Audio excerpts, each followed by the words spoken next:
Have you ever heard of people having multiple personalities? Today we will briefly discuss some of the important things you need to know about this disorder. So what is dissociative identity disorder? Multiple personality disorder, or what is now called dissociative identity disorder, is a mental health condition in which an individual has two or more distinct personalities. People with DID experience detachment from reality along with the occurrences of depersonalization and derealization. What are the symptoms of DID and how does it affect life? A person diagnosed with this disorder would have a hard time recalling everyday events because of the presence of the other personalities. This leads to the recurrent gaps in the person's memories, or what we simply call amnesia.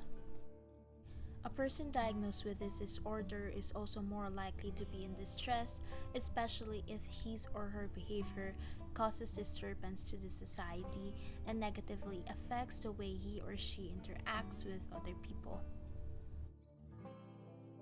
What are the causes and prevalence rate of DID?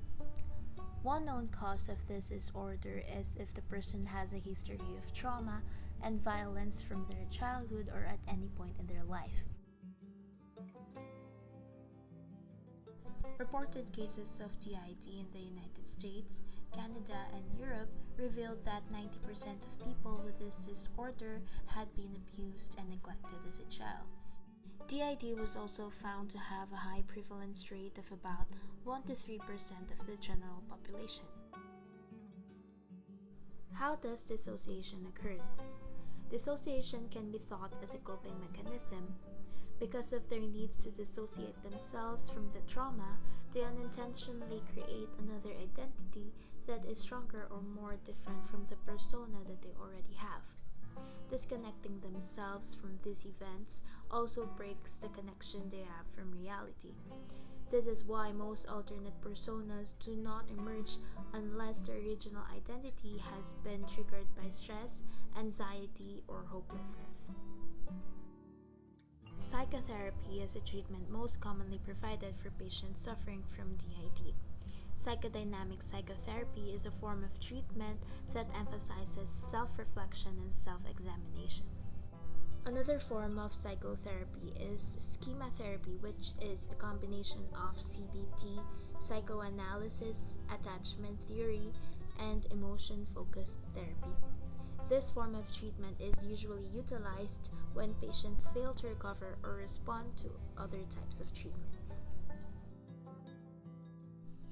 Finally, EMDR is a treatment that focuses on changing the way traumatic memories are stored in the brain. Francine Shapiro, an American psychologist who developed EMDR, explained that moving the eyes from side to side may help reduce the intensity of the trauma, changing the perception that the patients have towards the traumatic memory. As of now, there are no known medications that can treat DID. Psychotherapy is the only treatment known to have worked and helped minimize the symptoms of the condition. While psychotherapy does not exactly cure the person's disorder, it helps them learn and establish a more appropriate coping mechanism that would allow them live better functioning, normal lives as individuals.